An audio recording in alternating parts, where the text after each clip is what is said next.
We go all the way back to February the 7th of the year 2023 when the Nashville Predators were welcoming the Vegas Golden Knights to Bridgestone Arena. John Hynes comes out of the All-Star break and blends his lines in the following way. Forsberg, Glass, and Duchesne will make up your first line for this game. Niederreiter, Johansson, and Granlund.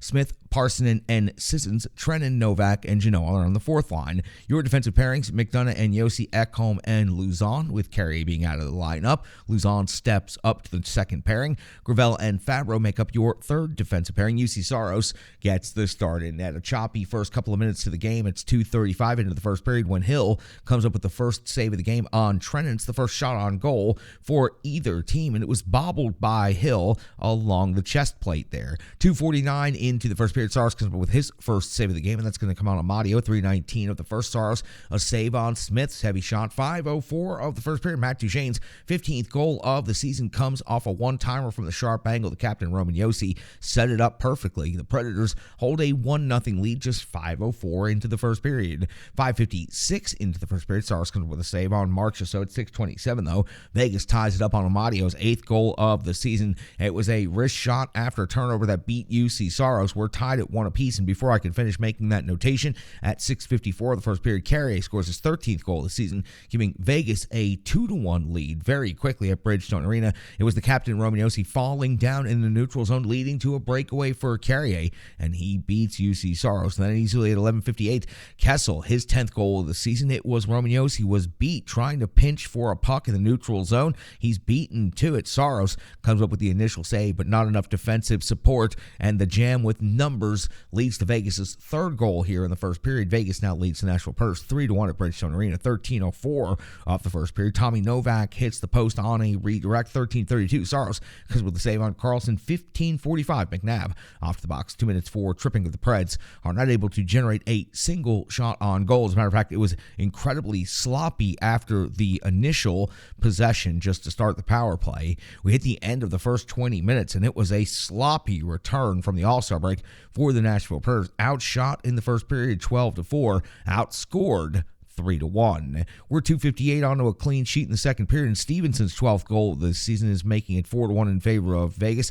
Saros was down and out, made for an easy finish. UC Saros protested quite a bit. He wanted it challenged. The play did not get challenged, so we move on. 5:30 of the second period, Luzon's shot trickles just wide off of a skate, but does not count as a shot on goal. Every chance the Preds have, they fail to get a shot. Either they try to make too many passes, they try to get too cute, or it happens to go off of a skate on the way in and goes just wide of the post. 8:57 of the second period. Hill does come up with a save on Yossi's backhand. It's the first shot on goal for the Nashville Predators in 22+ minutes of this game. 13:03 of the second. Luzon's off to the box. 2 minutes for interference. Eichel hits the post on a rip of a wrist shot. It's a strong PK overall, though, for the Nashville Predators. 16:46 of the second. Hill comes up with a save on Forsberg's wrist shot. 16:55. Glass off to the box. 2 minutes for holding Vegas. Solid pressure, but the Preds would find a way to survive. Saros definitely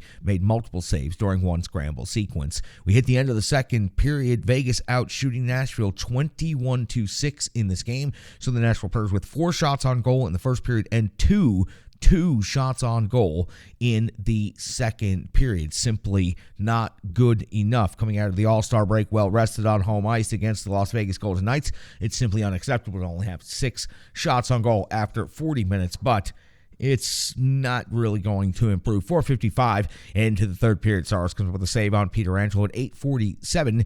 Niederreiter and Martinez off to the box, 2 minutes each, creating a 4-on-4 scenario. Hill comes up with a save on Yossi at this point. The crowd goes absolutely wild for the 7th shot on goal of the game by the Nashville Predators. So halfway through the third period, the Preds finally get their first shot of the third period. Saros also comes with a save on Marchessault during the 4-on-4. 12:06 of the third, Hill comes with a save on Novak with traffic. 13:36, Saros a save on Marchessault. 16:56, Carrier for Vegas off the box. 2 minutes for cross-checking as the face-off is getting set up. Saros goes to the bench, creating the 6-on-4 scenario, and Hill has to come up with a save on Niederreiter, plus the rebound jam opportunity at the 19-minute mark of the third period. Pietrangelo's 6th goal of the season slides into the empty net, banked off of the glass. It allows the goaltender for Vegas to get an assist. Pietrangelo picks up the empty net goal from 200 feet away. Vegas pulls the 5-1 lead, pulls away, and that's going to do it for this game. Vegas outshoots Nashville 28-18, and I know you look and you say they went from 6 shots on goal for the entire game to 18 by the end of the third period, but frankly, it was because the Vegas Golden Knights had such control of this game with just a couple of minutes to go that it seemed like, and no, teams don't typically back off in the NHL, but it sure seemed like the Vegas Golden Knights knew that the game and the outcome was well secure. There was no shutout on the line, so they went ahead and just soft played the Nashville Predators down the stretch in the last couple of minutes. Hill has to make a couple of extra saves, and he ends up getting an assist. The Nashville Predators unable to convert and just looked bad on their home ice coming out of the All-Star break. Listen, I know sometimes you come out and you're rusty. You're rusted, not rested. But in this particular opportunity, the Nashville Predators knew what they were going to face, and they knew how good the Vegas Golden Knights were. They already played them once this season. They'd fallen to them on home ice. It doesn't matter what was going on before the All-Star break. Yes, Vegas was trending down. The Preds were trending up.